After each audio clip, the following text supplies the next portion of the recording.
আজ আমরা লাভ ক্ষতিরই কিছু অঙ্ক করব। ঠিক আছে, লাভ ক্ষতির যে কিছু অঙ্ক আটকে গিয়েছিল, আমাকে মেসেজ করেছিল, তাই আমি কিছু অঙ্ক করে দিচ্ছি আরো, এগুলো একটু দেখে নেবে। ঠিক আছে, অঙ্কটা কি বলেছে, এক ব্যক্তি 2 টাকায় 15টি হিসেবে কিছু লজেন্স কিনলেন। তিনি অর্ধেক টাকায় 5টি দরে এবং বাকি অর্ধেক টাকায় 10টি দরে বিক্রি করলেন। তার শতকরা যে কত লাভ বা ক্ষতি হলো। ঠিক আছে, তো এখান থেকে আমি অঙ্কটা শুরু করছি। প্রথমে কি ধরি, ব্যক্তিটি মোট এক্সটি লজেন্স কিনেছিল। তাহলে আমি প্রথমে কি বার করব, এই এক্সটি লজেন্সের ক্রয় মূল্য কত। 15টি লজেন্সের ক্রয় মূল্য আমরা জানি 2 টাকা, অতএব একটি লজেন্সের ক্রয় মূল্য 2/15 টাকা এবং এক্সটি লজেন্সের ক্রয় মূল্য যে 2/15 গুণিত এক্স, তাহলে ওটা কত এসছে, যে 2x/15 টাকা। এরপর কি করেছি, এবার বার করতে হবে বিক্রয় মূল্য। আমার লাভের শতকরার জন্য আমাকে আগে মোট লাভ কত বার করতে হবে। এখানে ক্রয় মূল্য বেরিয়েছে, এবার বিক্রয় মূল্যটা বার করবো। ওই দুটো বিয়োগ করলে লাভ পাবো। এবার দেখো কিভাবে বিক্রয় মূল্যটা বার করছি মোট লজেন্সের। আগে আমি লজেন্সগুলোকে অর্ধেক করলে যে কটা করে হবে, x/2t করে লজেন্স। তাহলে দেখো 5টি লজেন্সের বিক্রয় মূল্য 1 টাকা আর একটি লজেন্সের বিক্রয় মূল্য 1/5 টাকা। অতএব x/2টি লজেন্সের বিক্রয় মূল্য 1/5 গুণিত x/2 সমান x/10 টাকা।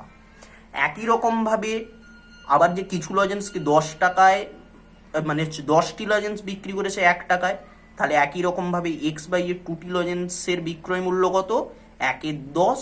সেই একটি লজেন্সের বিক্রয় মূল্য 1/10 টাকা, অতএব x/2টি লজেন্সের বিক্রয় মূল্য 1/10 গুণিত x/2 টাকা সমান x/20 টাকা। তাহলে এক্সটি লজেন্সের বিক্রয় মূল্য কত, এখানে বার করেছি x/2টি লজেন্সের বিক্রয় মূল্য অত, আর এখানে বাকি x/2টি লজেন্সের বিক্রয় মূল্য এত। তাহলে মোট এক্সটি লজেন্সের বিক্রয় মূল্য কত, এটা যোগ এটা, এটার সঙ্গে এটা যোগ করলে কত পাচ্ছি, 3x/20 টাকা। এটা কি এক্সটি লজেন্সের বিক্রয় মূল্য। এখানে পেয়েছি এক্সটি লজেন্সের ক্রয় মূল্য, এখানে বিক্রয় মূল্য। তাহলে লাভ পাবো কিভাবে, বিক্রয় মূল্য বিয়োগ ক্রয় মূল্য। তাহলে দেখো, অতএব লাভ সমান, এটা ছিল বিক্রয় মূল্য, এটা ছিল ক্রয় মূল্য বেরিয়েছিল।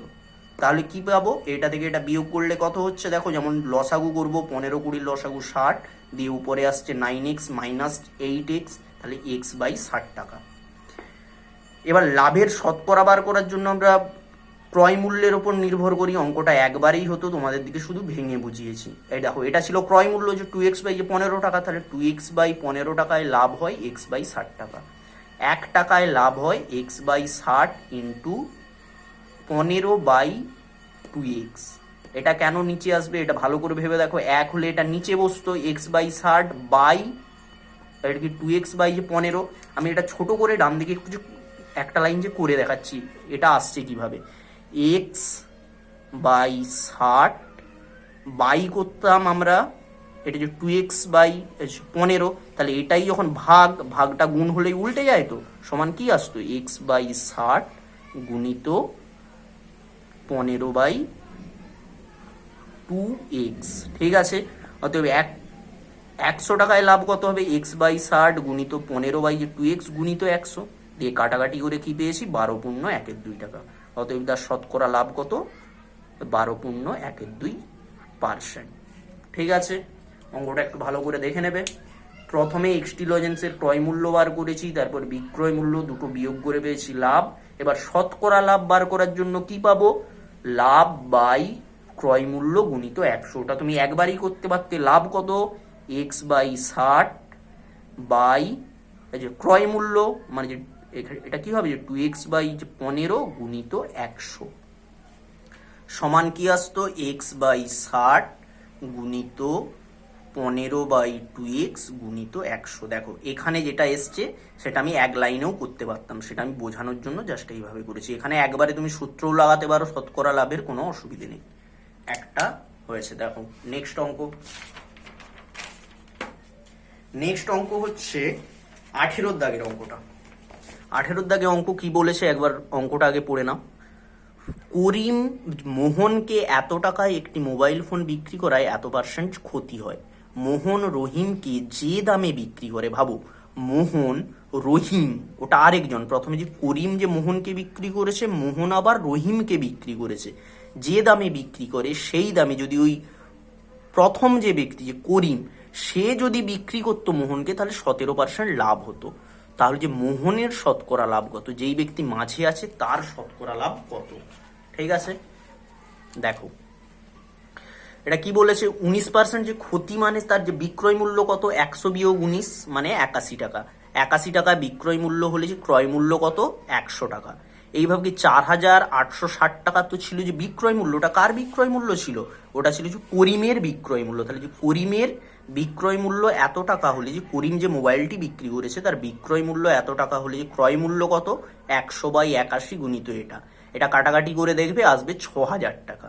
তাহলে কি 6000 টাকা ক্রয় মূল্য ছিল, কিন্তু সে বিক্রি করেছে এত টাকায়। যে কাকে বিক্রি করেছে, এটা তোমার হচ্ছে মোহনকে বিক্রি করেছে। করিম যে মোহনকে এত টাকায় বিক্রি করেছে, ঠিক আছে, কিন্তু যে করিম ওটা কত টাকায় কিনেছিল, ওটা কিনেছিল 6000 টাকায়। ঠিক আছে, এবার বলছে কি মোহন রহিমকে 17% লাভে বিক্রি করেছে। ঠিক আছে, তাহলে 17% লাভে বিক্রি, এই কথাটার মানে কি, বিক্রয় মূল্য 117 টাকা, মানে যে ক্রয় মূল্য 100 টাকা হলে বিক্রয় মূল্য 117 টাকা।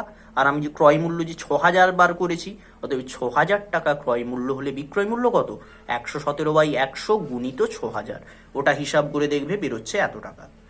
তাহলে যে মোহনের লাভ কত, মোহন যে কত টাকায় কিনেছিল 4860 টাকায়, আর সে বিক্রি করেছে কত টাকায়, 7020 টাকায়। তাহলে তার লাভ হয়েছে 2160 টাকা। আগের অঙ্কটায় যেমন আমি শতকরার সূত্র লাগাইনি, এখানে লাগিয়েছি। দেখো তাহলে যে মোহনের শতকরা লাভ সমান কত, যেটা লাভ উপরে লিখেছি 2160 বাই ক্রয় মূল্য যে 4860 টাকা, এটা ছিল ক্রয় মূল্য, যে মোহনের ক্রয় মূল্য এটা ছিল। তাহলে লাভ বাই ক্রয় মূল্য গুণিত 100, কাটাকাটি করলে আসছে 400/9 সমান 44 পূর্ণ যে 4/9%। ঠিক আছে, অঙ্কটা ভালো করে আরেকবার দেখে নাও তোমরা।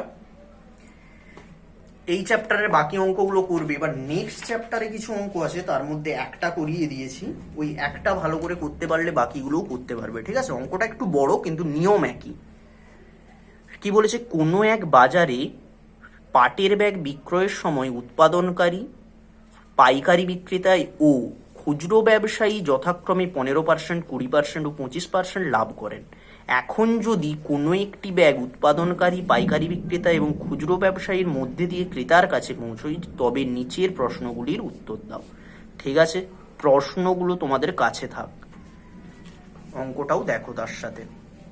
ঠিক আছে, আমি এটা প্রথমে লিখেছি কেন, এটা যাতে বুঝতে সুবিধা হয়। উৎপাদনকারী যত টাকায় জিনিসটার উৎপাদন খরচ হয়েছে তার থেকে 15% লাভ রেখে সে বিক্রি করেছে পাইকারি বিক্রেতাকে। পাইকারি বিক্রেতা যেই টাকায় কিনলো তার উপর আরো যে 20% চাপিয়ে সেটা সে বিক্রি করছে খুচরো ব্যবসায়ীকে। খুচরো ব্যবসায়ী যেই টাকায় কিনলো সেটার উপর 25% লাভ দিয়ে ক্রেতাকে দিল। যে ক্রেতা মানে কি, আমরা যেটা কিনছি ব্যাগটা আমরা পাচ্ছি, তার উপরেও যে 25% এটাকে চাপানোর পর। তাহলে এখান থেকে আর অঙ্ক কিছুই নেই। একের দাগের অঙ্কটা কি বলেছিল এখানে লিখে রেখেছি, যে ব্যাগ ক্রেতা এত টাকায় কিনবে তার উৎপাদন খরচ কত। দেখো এত টাকায় কে কিনেছে, ক্রেতা, তার উৎপাদন খরচ মানে আস্তে আস্তে যে কমাতে হবে, এটা আমাদের কাছে কি, এটা আমাদের কাছে ক্রয় মূল্য। তাহলে ক্রেতার ক্রয় মূল্য সমান জানি ব্যবসায়ীর বিক্রয় মূল্য, ব্যবসায়ী যেই টাকায় বিক্রি করবে যে ক্রেতা সেই টাকায় কিনবে। আমার তাহলে ব্যবসায়ীর যে ক্রয় মূল্য কত, এটা তোমরা যে ঐকিক নিয়মেও করতে পারো। 25% লাভ রেখে বিক্রি করেছে মানে ব্যবসায়ী 100 টাকায় কিনেছিল, 125 টাকায় বিক্রি করেছে। এবার ওটাকে উল্টে দাও, 125 টাকায় যেই জিনিসটা কিনেছে সেটা যে এই ব্যবসায়ী যে কত টাকায়, সরি এটা একটু ভুল হয়ে গেল, ব্যবসায়ী 125 টাকায় কিনে 100 টাকায় বিক্রি করেছে। তাহলে যেটা সে 1 টাকায় কিনেছে যে কত টাকায় বিক্রি করবে, 100/125 টাকায়। এবং যেই ব্যাগটা সে 138 টাকায় বিক্রি করেছে সেটা কত টাকায় কিনবে, 138 গুণিত 100/125। এটা যে কাটাকাটি করলে এটা আসবে। তাহলে এটা কি ব্যবসায়ীর ক্রয় মূল্য, 138টা কি আমাদের যে ক্রেতার ক্রয় মূল্য, আর ব্যবসায়ীর যে ক্রয় মূল্য কত এটা। আবার এইখান থেকে এই দিকে যাব, এই যে 552/5 এই টাকাটা কি, এবার যে পাইকারি যে বিক্রেতার কি বিক্রয় মূল্য, আর ওর এবার যে ক্রয় মূল্য বার করতে হবে, সে এটার উপর যে 20% চাপিয়েছিল এটা থেকে 20% বাদ দেবো। তাহলে দেখো যে পাইকারি বিক্রেতার ক্রয় মূল্য সমান, এটা বিক্রয় মূল্য গুণিত 100/120। এটাও যেমন হয়েছিল, এই যা বিক্রয় মূল্য ছিল 100/125, এখানে 100/120, এটা কাটাকাটি করবে আসবে 92 টাকা। অতএব একই রকমভাবে এবার এখান থেকে এটা উৎপাদন যে খরচ কত, তাহলে উৎপাদন খরচ সমান এই টাকাটার উপর আবার 100/115, এটা যে 15% লাভ রেখেছিল এটা বাদ দিতে হবে। 115 টাকা বিক্রয় মূল্য হলে ক্রয় মূল্য 100 টাকা, 1 টাকায় কত 100/115, আর 92 টাকা বিক্রয় মূল্য হলে ক্রয় মূল্য কত 92 গুণিত 100/115, এটা কাটাকাটি করে এসেছে 80 টাকা। অতএব যে ব্যাগ ক্রেতা এত টাকায় কিনবে তার উৎপাদন খরচ 80 টাকা। দেখো এখানে কিন্তু উল্টো দিকে অঙ্কটা, এদিক এদিক এদিকে এলাম। নেক্সট অঙ্কটাই আছে, এখানে উৎপাদন যে খরচ দেয়া থাকবে সেটা আমি যে ক্রেতা কত টাকায় কিনেছে, তার মানে একবার 15% চাপবে, 20% চাপবে এবং 25%। জিনিসটা সেম হবে, যেই টাকাটা ব্যাগের উৎপাদন খরচ দেওয়া থাকবে সেটা গুণিত এটা উল্টো থাকবে, 125/100 গুণিত 120/100 গুণিত 115/100। নেক্সট অঙ্কটা দেখা যাক। নেক্সট অঙ্ক কি বলেছে, যে ব্যাগের উৎপাদন খরচ 140 টাকা। দেখো উল্টো দিকে, আগের অঙ্কটাই উৎপাদন খরচটাই বার করতে বলেছিল, এখানে উৎপাদন খরচ দিয়ে আছে সেই ব্যাগ ক্রেতা কি দামে কিনবে। তাহলে পাইকারি বিক্রেতা ব্যাগটি যে কত টাকায় কিনবে, পাইকারি বিক্রেতা মানে উৎপাদনকারী ব্যাগটা যাকে বিক্রি করছে সে কত পার্সেন্ট লাভে বিক্রি করবে, 15% লাভে। তাহলে 140 গুণিত 115/100, কাটাকাটি করে কত পেয়েছি 161 টাকা দিয়ে পাইকারি বিক্রেতা ব্যাগটি কিনবে। মানে এটা যে পাইকারি বিক্রেতার যে ক্রয় মূল্য, পাইকারি বিক্রেতা তার উপরে যে কত পার্সেন্ট লাভে বিক্রি করেছিল মনে আছে, 20% লাভে। তাহলে যে খুচরো ব্যবসায়ী ব্যাগটি কত টাকায় কিনবে, 161 গুণিত 120/100, এটা কাটাকাটি করতে এই টাকা বেরিয়েছে 966/5 টাকা। একই রকম ভাবে ক্রেতা ব্যাগটি কত টাকায় কিনবে, এই টাকার ওপর আবার যে 25%, মানে 125 গুণিত 100, তাহলে বেরোচ্ছে এই টাকাটা। এটা দশমিকে করতে বেরিয়েছে 241.50 টাকা দিয়ে ক্রেতা ব্যাগটি কিনবে। এখানে আরো দুটো অঙ্ক আছে, বাকি দুটো এবার নিজেই পারবে। এখানে বলেছে কি, খুচরো ব্যবসায়ী যে ব্যাগ 98 টাকা দিয়ে কিনেছে সেই ব্যাগ কিনতে ক্রেতাকে কত টাকা দিতে হবে। তাই খুচরো ব্যবসায়ী থেকেই তো ডাইরেক্ট যে ক্রেতা পাচ্ছে, মানে এটার উপর যদি 25% চাপিয়ে দেই 98 গুণিত 125/100, তাহলে এর উত্তর বেরিয়ে যাবে।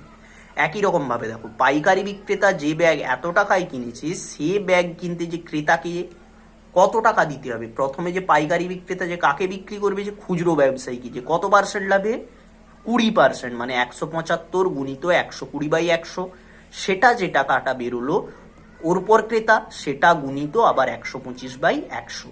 তাই এই অঙ্কটা যখন বার করবে ডাইরেক্ট এটাই লিখে দিতে পারো, 175 গুণিত 120/100 গুণিত 125/100, যেই অ্যান্সারটা বেরোবে ওটাই হবে অ্যান্সার। ঠিক আছে, এই ভিডিওটায় যে অঙ্কগুলো আছে দেখে নিও, আশা করি অসুবিধা হবে না। ঠিক আছে, চলো আজকে এইটুকুই থাক।